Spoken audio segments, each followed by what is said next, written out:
Once again, welcome you all to your own YouTube channel Orbit Classes। एक बार फिर से आप सभी का स्वागत है आपके अपने YouTube चैनल ऑर्बिट क्लासेज में। आज हम लोग बात करने वाले हैं एक बड़ा इंटरेस्टेड और बड़ा इंपॉर्टेंट टॉपिक क्लास 12th का, जिसका नाम है कूलॉम्स लॉ। हर एग्जाम में, चाहे वो 12th बिहार बोर्ड हो, सीबीएसई बोर्ड हो, नीट हो, जेई मेन हो या जेई एडवांस हो, हर एग्जाम में इस टॉपिक से एक सवाल रहता है। चलिए बिना लेट किए आज पूरे कूलॉम्स लॉ का कंसेप्ट समझते हैं, थ्योरी समझते हैं, एक आध सवाल बनाते हैं और फिर अगले वीडियो में आपको कूलॉम्स लॉ से हम क्वेश्चन कराएंगे। तो चलिए बिना लेट किए शुरू करते हैं कूलॉम्स लॉ के बारे में पढ़ना। कूलॉम्स लॉ में कूलॉम साहब ने क्या बताया, आपको पढ़ाया गया है। आप जानते हैं कि दो चार्जेज के बीच में अट्रैक्शन फोर्स भी वर्क करता है, रिपल्सिव फोर्स भी वर्क करता है ना। कब अट्रैक्शन होता है? तो जब ऑपोजिट चार्ज होगा तो अट्रैक्शन होगा और सेम चार्ज होगा तो रिपल्सन होगा। Opposite charges attract each other and same charges repel each other. ठीक है। अब इसी अट्रैक्टिव और रिपल्सिव फोर्स के बारे में तीन स्टेटमेंट दिया गया कूलॉम साहब के द्वारा। क्या कहा गया? सबसे पहले कूलॉम्स लॉ में कूलॉम साहब ने कहा कि जैसे यहाँ हम लोग ले लेते हैं कि दो चार्जेज हैं, ये चार्ज मान लीजिए Q1, ये दूसरा चार्ज Q2, दोनों के बीच का डिस्टेंस हो गया R। तो पहला स्टेटमेंट कहता है कि Q1 जितना Q2 पर फोर्स लगाएगा, Q2 भी उतना ही Q1 पर फोर्स लगाएगा। Q1 जितना Q2 पर फोर्स लगाएगा, Q2 भी उतना ही Q1 पर फोर्स लगाएगा। और साथ ही साथ ये जो दोनों फोर्स होंगे वो इक्वल होंगे। साथ ही साथ ये जो दोनों फोर्स होगा वो इक्वल होगा। और तब कहा गया कि इलेक्ट्रोस्टैटिक फोर्स क्या है? एक एक्शन रिएक्शन फोर्स है। इक्वल फोर्स है, अपोजिट डायरेक्शन में वर्क कर रहा है, इसलिए कहेंगे कि यह कैसा फोर्स है? एक्शन रिएक्शन फोर्स है ना। तो हमने कहा कि electrostatic force is an action reaction force which works along straight line. Electrostatic force एक एक्शन रिएक्शन फोर्स है जो स्ट्रेट लाइन के अलोंग वर्क करता है। इलेक्ट्रोस्टैटिक फोर्स एक एक्शन रिएक्शन फोर्स है जो स्ट्रेट लाइन के अलोंग वर्क करता है। दूसरा बात क्या कहा गया? कहा गया कि दो चार्जेज के बीच में लगने वाला इलेक्ट्रोस्टैटिक फोर्स दोनों चार्जेज के प्रोडक्ट के डायरेक्टली प्रोपोर्शनल होगा। दो चार्जेज के बीच में लगने वाला फोर्स दोनों के प्रोडक्ट के डायरेक्टली प्रोपोर्शनल होगा, है ना। यहाँ हमने दिखा दिया कि the force between two charges is directly proportional to their product. दो चार्जेज के बीच का जो फोर्स होगा वो प्रोडक्ट ऑफ चार्जेज के डायरेक्टली प्रोपोर्शनल। इसे मान लिया गया इक्वेशन फर्स्ट। और क्या कहा गया? The force between two charges is inversely proportional. दो चार्जेज के बीच का जो फोर्स होगा वो इनवर्सली प्रोपोर्शनल होगा to the square of distance between them. माने दोनों चार्जेज के बीच के डिस्टेंस के स्क्वायर के इनवर्सली प्रोपोर्शनल। फिर से समझिए, दो चार्जेज के बीच में लगने वाला फोर्स दोनों चार्जेज के प्रोडक्ट के डायरेक्टली प्रोपोर्शनल। दो चार्जेज के बीच में लगने वाला फोर्स दोनों चार्जेज के प्रोडक्ट के डायरेक्टली प्रोपोर्शनल और उनके बीच के डिस्टेंस के स्क्वायर के इनवर्सली प्रोपोर्शनल। उनके बीच के डिस्टेंस के स्क्वायर के इनवर्सली प्रोपोर्शनल। ठीक है। यहां हमने दो इक्वेशन बनाया, एक f is proportional to Q1 Q2, दूसरा f is inversely proportional to R square. इसको इक्वेशन फर्स्ट मान लिए, इसको इक्वेशन सेकंड मान लिए, है ना। अब दोनों इक्वेशन को कंबाइन किया जाए। दोनों इक्वेशन को जब कंबाइन करेंगे, आपने क्या देखा बाबू? आपने देखा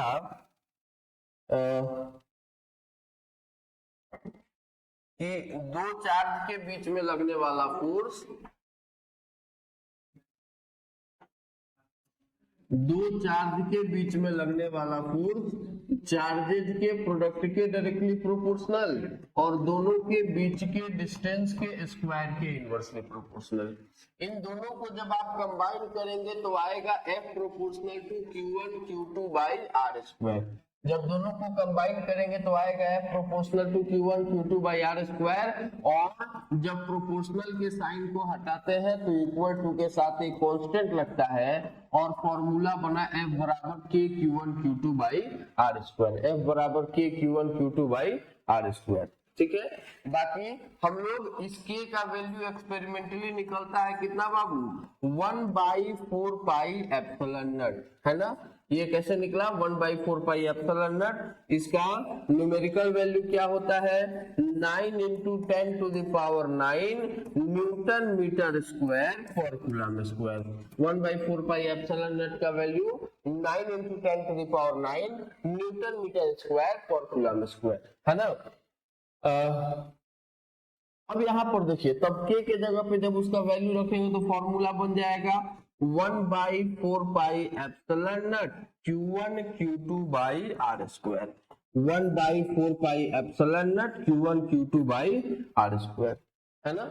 फिर से समझा जाए, दो चार्जेज के बीच में लगने वाला फोर्स चार्जेज के प्रोडक्ट के डायरेक्टली प्रोपोर्शनल, उनके बीच के डिस्टेंस के स्क्वायर के इनवर्सली प्रोपोर्शनल। चार्जेज के प्रोडक्ट के डायरेक्टली प्रोपोर्शनल, डिस्टेंस के स्क्वायर के इनवर्सली प्रोपोर्शनल, दोनों को कंबाइन किए, रिलेशन बना F proportional q1 q2 by are square. Proportional के साइन को हटाए, इक्वल टू के साथ कांस्टेंट लगा, रिलेशन बनाया बराबर k q1 q2 by are square. और यहाँ k का वैल्यू हमने बताया आपको 1/4 पाई एप्सिलॉन नॉट, जिसका वैल्यू होता है 9 × 10⁹ न्यूटन मीटर स्क्वायर पर कूलम स्क्वायर। अभी k का वैल्यू यहाँ रख दीजिए तो F बराबर हो जाएगा 1/4 pi epsilon naught q1 q2 by are square. 1/4 pi epsilon naught q1 q2 by are square. ये फॉर्मूला निकला दो चार्जेज के बीच में लगने वाले फोर्स का। ये जो फॉर्मूला निकला वो है दो चार्जेज के बीच में लगने वाले फोर्स का, ठीक है। चलिए, अब यहाँ है कि सर हम लोगों को आपने Q1 Q2 के बारे में बताया है कि Q1 Q2 क्या है, चार्ज है। R is what? It is the distance between two forces and what 1/4 pi epsilon not में 1/4 पाई का मतलब हम लोग जानते हैं, यह मैथमेटिकल कांस्टेंट है।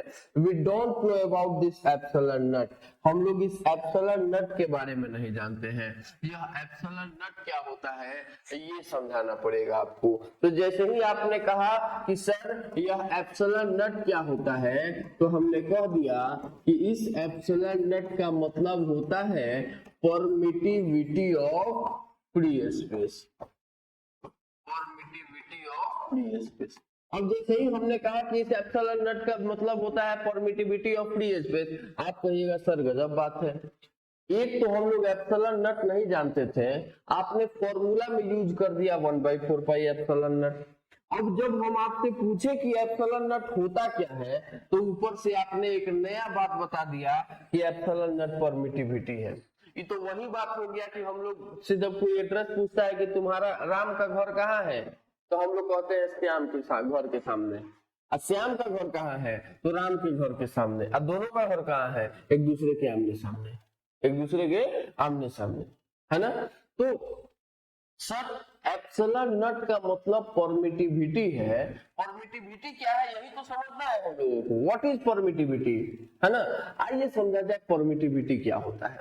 और परमिटिविटी को समझने के लिए आइए समझते हैं, एक छोटा सा एग्जांपल लेते हैं। छोटा सा एग्जांपल क्या है, हम लोग मिडिल क्लास फैमिली में जो है एक शादी जो होता है, किसी लड़का लड़की का जब शादी होता है, शादी के मैकेनिज्म को समझाते हैं। शादी में क्या होता है कि लड़का के घर लड़का वाला और लड़की वाले को जोड़ने का काम करता है मीडिएटर, जिसको हम लोग अपना भाषा में कहते हैं अगुआ, है ना। तो मीडिएटर यानी वो अगुआ क्या करता है, लड़की के फादर के पास जाता है ना, और लड़की के फादर को मोटिवेट करता है कि एक लड़का है, आईआईटी क्वालिफाइड है, आईआईटी रुड़की में प्लेस्ड है, आईआईटी कानपुर में है ना, उसको शादी करना है। लड़की वाला का फादर खुश हो गया, अरे वाह लड़का पढ़ लिया है, उसको आईआईटी कानपुर मिल गया है, आईजीआईएमएस में प्लेस्ड हो गया है ना। अब कहता है कि बात कराइए लड़का के फादर से। अब लड़का के वाला के पास जाके वही अगुआ कहता है कि इस गांव में एक लड़की है, बहुत सुंदर है, सुशील है, संस्कारी है। हालांकि ये बात अलग है, हम लोग जानते हैं कि भूत प्रेत और सुशील महिलाएं सिर्फ और सिर्फ मन का वहम होता है, सच्चाई से इसका कोई लेना देना नहीं होता है ना। तो कंफ्यूज नहीं होना है, आगे से इस बात को दिमाग में रखना है, ठीक है। क्या दिमाग में रखना है कि भूत प्रेत और सुशील महिलाएं सिर्फ मन का वहम होता है, सच्चाई से इसका कोई लेना देना नहीं होता है। चलिए, तो हुआ क्या, वो मेडिएटर लड़का और लड़की के फादर दोनों को एक पास रखा, एक पास मिलाया। मिलाने के बाद क्या हुआ, मिलाने के बाद हुआ ये कि बात आगे बढ़ा, एक जगह फिर बात फंस गया आके। बात कहाँ फंस गया, दहेज पर। बहुत बढ़िया। दहेज पर जब बात फंसा तो वो अगुआ फिर क्या किया, कहा लड़की वाले से कि आप अपना रेट थोड़ा सा बढ़ा दीजिए, और लड़का वाले को कहा कि रेट अपना थोड़ा सा घटा दीजिए। मैनेज हो गया, शादी हो गया। शादी होने के बाद क्या लड़के वाले ने कहा कि आप शादी कराए हैं तो ये दहेज में जो फ्रिज मिला है लेके चल जाइए? नहीं कहा। लड़की वाले ने कहा कि आप शादी कराए हैं तो लीजिए 50,000 रुपया आप भी लीजिए? नहीं कहा। क्या हुआ, हुआ क्या कि शादी का कोई भी असर उस आदमी पर नहीं पड़ा। वो बात अलग है कि शादी के बाद लड़का जो है हमेशा मन में मन उसको गाली देगा, है ना, लेकिन असर उस पर नहीं पड़ेगा। शादी का कोई भी असर उस अगुआ, उस मेडिएटर पर नहीं पड़ा। और लेकिन वह अगुआ, वह मेडिएटर चाहता तो शादी को इफेक्टेड कर सकता था। बस वही काम परमिटिविटी है। अगुआ क्या, वो फैक्टर है जो शादी को इफेक्टेड कर देता है, लेकिन शादी से इफेक्टेड नहीं होता है। शादी से इफेक्ट, शादी को इफेक्टेड कर देगा, शादी से इफेक्टेड नहीं होगा। यही काम परमिटिविटी का है। क्या है परमिटिविटी? परमिटिविटी जिसको हमने कहा कि यह परमिटिविटी ऑफ फ्री स्पेस है, कहता है परमिटिविटी के बारे में कि यह क्या है, it is the internal property of medium. यह मीडियम का इंटरनल प्रॉपर्टी है, which can affect the charge in the conductor, which can affect the charge, but itself it is unaffected by the charge। Conductor में flow होने वाले charges को affected कर देगा, लेकिन चार्जेज से इफेक्टेड नहीं होगा। कंडक्टर में फ्लो होने वाले चार्जेज को इफेक्टेड कर देगा, लेकिन चार्जेज से इफेक्टेड नहीं होगा। इसे एप्सिलॉन नॉट से डिनोट करते हैं, इसे एप्सिलॉन नॉट से डिनोट करते हैं। इसका एसआई यूनिट कूलम्ब स्क्वायर पर न्यूटन मीटर स्क्वायर होता है, और ये इसका डायमेंशन है। अगर आप इसका डायमेंशन निकालना चाहते हैं तो formula 1/4 pi epsilon naught Q1 Q2 by are square होता है। 1/4 pi epsilon naught Q1 Q2 by are square. 1/4 pi का तो कोई काम है नहीं डायमेंशन में, तो एप्सिलॉन नॉट बराबर हो जाएगा Q1 Q2 by F R square. Charge का डायमेंशन AT, दो चार्ज है इसलिए A square T square. Force का हो गया MLT माइनस 2 आर स्क्वायर का L स्क्वायर। अब क्या हो गया, यह M ऊपर जाएगा तो M inverse L into L square, L cube ऊपर जाएगा L माइनस 3, T माइनस 2 ऊपर जाएगा, T प्लस 2 ऊपर हो गया T4, और यहाँ हो गया A स्क्वायर। ये हो गया हम लोगों का एप्सिलॉन नॉट का dimension. M inverse L minus 3, T4 A minus 2 नहीं होगा, A प्लस 2 होगा। ये हो गया हम लोगों का एप्सिलॉन नॉट का डायमेंशन। परमिटिविटी क्या है, मीडियम का एक ऐसा इंटरनल प्रॉपर्टी है जो उसमें फ्लो होने वाले चार्जेज को प्रभावित कर देता है, लेकिन चार्जेज से प्रभावित नहीं होता है। चार्जेज को प्रभावित कर देता है, लेकिन चार्जेज से प्रभावित नहीं होता है ना। ये है हम लोगों का परमिटिविटी का कंसेप्ट, ठीक है। उसके बाद देखिए न्यूमेरिकली यह किसके बराबर होता है, 8.85 into 10 to the power minus 12 coulomb square पर न्यूटन स्क्वायर, कूलम्ब स्क्वायर पर न्यूटन स्क्वायर। ये हो गया एप्सिलॉन नॉट का न्यूमेरिकल डेफिनेशन। परमिटिविटी, परमिटिविटी क्या होता है अभी तो बताएं। परमिटिविटी दो प्रकार का होता है, एक एब्सोल्यूट परमिटिविटी, दूसरा रिलेटिव परमिटिविटी। देखिए एब्सोल्यूट परमिटिविटी क्या है, जिसे हम लोग फ्री स्पेस का परमिटिविटी अब तक कहते आ रहे हैं, वही है एब्सोल्यूट परमिटिविटी। जिसे अब तक फ्री स्पेस का परमिटिविटी कहते आ रहे हैं, वही है एब्सोल्यूट परमिटिविटी। यानी एब्सोल्यूट परमिटिविटी के बारे में सिंपली क्या लिखेंगे, permittivity, permittivity of free space is called absolute permittivity. बाकी आप जान रहे हैं इसे एप्सिलॉन नॉट से डिनोट किया जाता है। इसका value 8.85 into 10 to the power minus 12 होता है, कूलम्ब स्क्वायर पर न्यूटन मीटर स्क्वायर इसका यूनिट होता है। डायमेंशन थोड़ी देर पहले हमने निकाला है, आई बात समझ में। दूसरी तरफ है रिलेटिव परमिटिविटी। दूसरी तरफ क्या है? Relative permittivity. अब इस रिलेटिव परमिटिविटी को समझा जाए। रिलेटिव परमिटिविटी क्या होता है? रिलेटिव किसी भी चीज के पहले लग गया, इसका मतलब क्या हुआ? रिलेटिव किसी भी चीज के पहले लग गया, यानी इस चीज का डेफिनेशन किसी दूसरे के रिस्पेक्ट में देना है। जैसे आप किसी लड़का के साथ जा रहे हैं रोड पर, हम रास्ते में मिलते हैं, पूछते हैं कि यह कौन है? आप कहते हैं कि sir he is my brother, यह मेरा भाई है। हम यहाँ पूछ सकते हैं कि अपना भाई है? आपका जवाब होगा कि हाँ अपना भाई है। या ये भी जवाब हो सकता है कि चाचा का लड़का है, मामा का लड़का है, बुआ का लड़का है। आप रास्ते में जा रहे हैं, किसी लड़की के साथ जा रहे हैं, हमने पूछा कि यह कौन है? आपने कहा कि sir she is my sister, ये मेरी बहन है। यहाँ हम आपसे पूछ सकते हैं कि अपनी बहन है? आपका जवाब हो सकता है कि हाँ सर अपनी बहन है। या हो सकता है कि चाचा की लड़की है, मामा की लड़की है, बुआ की लड़की है। लेकिन आप किसी पर्सन के साथ जा रहे हैं, हमने पूछा ये कौन है? आपने कह दिया कि sir he is my father, ये मेरे पापा है। क्या हम पूछेंगे क्या कि अपने पापा है? अगर गलती से अपने पापा है पूछ दिए तब तो मार झगड़ा हो जाएगा, है ना? वहां हम नहीं पूछेंगे कि अपने पापा है। किसी महिला के साथ जा रहे हैं, हम थोड़े पूछेंगे कि अपनी मम्मी है ना? यह जो रिलेशन है वो एब्सोल्यूट रिलेशन है। यह जो रिलेशन है वो क्या है?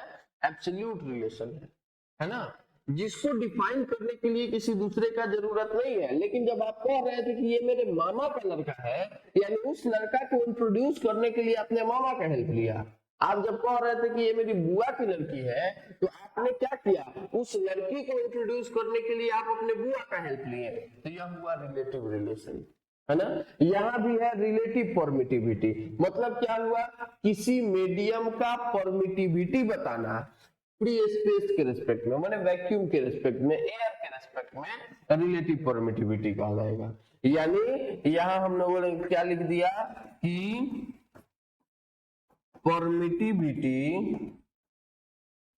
Permittivity of a medium with respect to air और vacuum is called relative permittivity. ठीक है, इसे एप्सिलॉन आर से डिनोट करते हैं। It is denoted by epsilon R, है ना? यह एप्सिलॉन आर किसके बराबर है? यहां लिखते हैं एप्सिलॉन आर बराबर होगा एप्सिलॉन एम बट्टा एप्सिलॉन नट। एप्सिलॉन आर बराबर क्या होगा? एप्सिलॉन एम बट्टा एप्सिलॉन नट, जहां एप्सिलॉन नट तो जानते ही हैं। एप्सिलॉन आर रिलेटिव परमिटिविटी है, अभी बताएं। एप्सिलॉन एम मतलब क्या? उस मीडियम का परमिटिविटी जिस मीडियम में चार्ज को रखा गया है। हालांकि सवाल जब दिया जाएगा बनाने के लिए, तो मैक्सिमम केस में सवाल में मीडियम का परमिटिविटी नहीं, मीडियम का रिलेटिव परमिटिविटी दिया होता है। मीडियम का रिलेटिव परमिटिविटी दिया होता है। ठीक है, चलिए उसके बाद वो सब जो हमने अभी आपको बता दिया कि एब्सोल्यूट परमिटिविटी क्या है, रिलेटिव परमिटिविटी क्या है, यही सारा चीज यहाँ पर बताया गया है आपको। अब चलिए, कहता है कि if charges are kept in any other medium, यदि चार्जेस को किसी दूसरे मीडियम में रखा जाएगा तो उसका फॉर्मूला F बराबर 1/4 पाई, और इस बार एप्सिलॉन नट नहीं, जिस मीडियम में रखा गया है उस मीडियम का परमिटिविटी, तो उस मीडियम का permittivity epsilon M into Q1 Q2 by are square, Q1 Q2 by are square. और थोड़ा देर पहले अभी आपने एक फॉर्मूला पढ़ा था, यहाँ पे हम जो पीछे पढ़ाए थे, एप्सिलॉन आर बराबर हमने बताया था एप्सिलॉन एम बट्टा एप्सिलॉन नट। यहाँ से आप फॉर्मूला निकाल सकते हैं एप्सिलॉन एम बराबर epsilon naught into epsilon are.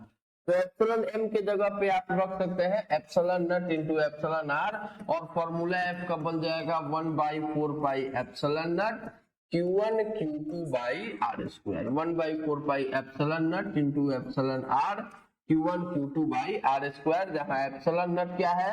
Permittivity of free space. Epsilon r क्या है? Relative permittivity. Epsilon naught permittivity of free space, epsilon r relative permittivity, है ना?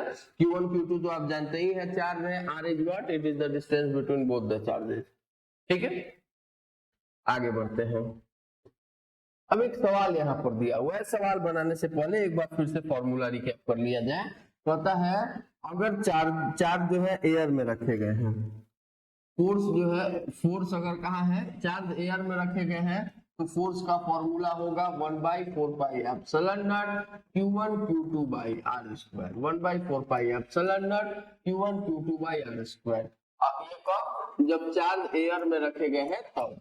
अब चार्ज जो है एयर के अलावा किसी दूसरे मीडियम में रखा गया, तब formula 1/4 pi epsilon naught into epsilon are Q1 Q2 by are square, जहां एप्सिलॉन नॉट परमिटिविटी और एप्सिलॉन आर रिलेटिव परमिटिविटी। ठीक है, अब देखिए सवाल आपके सामने यहां दिया हुआ है।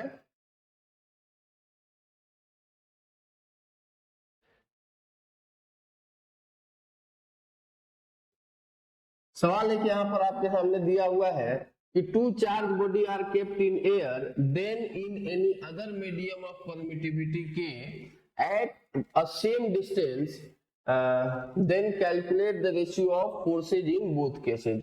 दो चार्जेज है, उन्हें पहले एयर में रखा गया है और फिर एक ऐसे मीडियम में रखा गया है जिसका परमिटिविटी कितना है, के है, जिसका परमिटिविटी कितना है, के है। तो आपको बताना है दोनों कंडीशन में लगने वाले फोर्स का रेशियो बताना है। तो आराम से आप क्वेश्चन वीडियो को पॉज करके जो है इसको पहले सॉल्व करेंगे। सॉल्व हो जाता है तो अच्छी बात है, नहीं सॉल्व होता है तो आइए मेरा सॉल्यूशन देखिए। वीडियो को पॉज कर लेना है, इसको बनाना है और उसके बाद वीडियो को देखना है। बन जाता है तो क्वेश्चन को आप स्किप कर सकते हैं।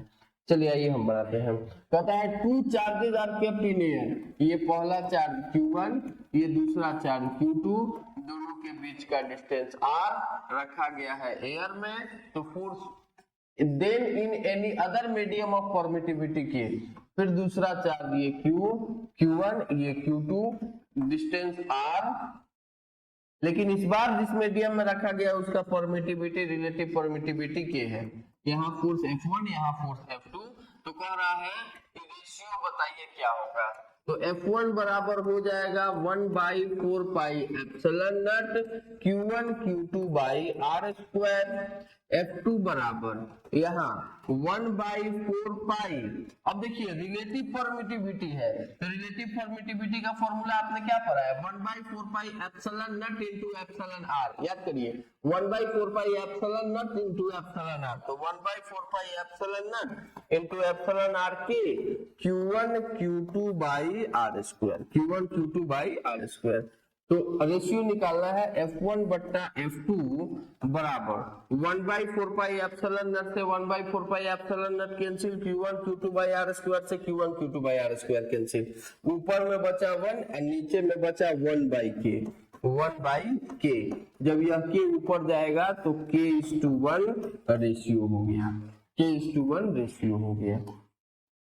ये हमने आपको कूलॉम्स लॉ का बेसिक जानकारी दिया है ना, कूलॉम्स लॉ का बेसिक जानकारी दिया है। बेसिकली आपको हमने क्या बताया, हमने आपको सिर्फ और सिर्फ इतना बताया कि दो चार्जेज के बीच में जो फोर्स लगेगा वो दोनों चार्जेज के प्रोडक्ट के डायरेक्टली प्रोपोर्शनल होगा और दोनों के बीच के डिस्टेंस के स्क्वायर के प्रोपोर्शनल होगा। कंबाइन किए तो रिलेशन बना 1/4 pi epsilon naught Q1 Q2 by are square. यह फॉर्मूला तब लगेगा, यह फॉर्मूला तब लगेगा जब क्या होगा, तो जब चार्जेस कहाँ होंगे, एयर में होंगे। फिर अगर एयर के अलावा किसी दूसरे मीडियम में होगा तो 1/4 pi epsilon naught into epsilon are Q1 Q2 by are square. यह फॉर्मूला तब लगेगा जब चार्ज कहाँ होंगे, किसी दूसरे मीडियम में, इन एनी अदर मीडियम। ये हो गया हम लोगों का फोर्स का निकालने का फॉर्मूला, कूलॉम्स लॉ का कंसेप्ट। ऐसे भी कूलॉम्स लॉ में बहुत सारा चीज पढ़ना है। कूलॉम्स लॉ का एडवांटेज होता है, लिमिटेशन होता है, चार्जेस का सुपरपोजिशन होता है। सारे चीज को एक ही वीडियो में मैं नहीं करना चाह रहा हूँ। एक वीडियो को आप देखिए, बेसिक वीडियो है, अगले वीडियो में मैं इस पर कुछ सवाल कराऊंगा, फिर आपके पास लेके आऊंगा कूलॉम्स लॉ का, कूलॉम्स लॉ के आगे का कंसेप्ट। ठीक है, तो चलिए फिर आज के लिए इतना ही, मिलेंगे नेक्स्ट क्लास में। उम्मीद कर रहे हैं कि आपको सब चीज समझ में आ रहा होगा, और अगर कोई चीज कोई टॉपिक समझ में नहीं आ रहा होगा तो आप निश्चित तौर पे कमेंट करके बताएंगे। ना सिर्फ कमेंट करके बताएंगे, अगर आप पटना में उपलब्ध है, अगर आपको डाउट हो रहा है वीडियो देखने के बाद, तो आप हमारे ऑफिस BM दास रोड पे आके जो है वीडियो के रिगार्डिंग जो भी डाउट है वो बिल्कुल फ्री ऑफ कॉस्ट आप क्लियर करा सकते हैं, इसका कोई कॉस्ट नहीं लगेगा। तो चलिए फिर आज के लिए इतना ही, मिला जाएगा नेक्स्ट क्लास में इसी तरह के एक शानदार वीडियो के साथ। हर बार की तरह वीडियो को ध्यान पूर्वक देखने के लिए आपका बहुत बहुत धन्यवाद। अगर चैनल पर नए हैं तो चैनल को सब्सक्राइब करें, वीडियो को लाइक करें। धन्यवाद।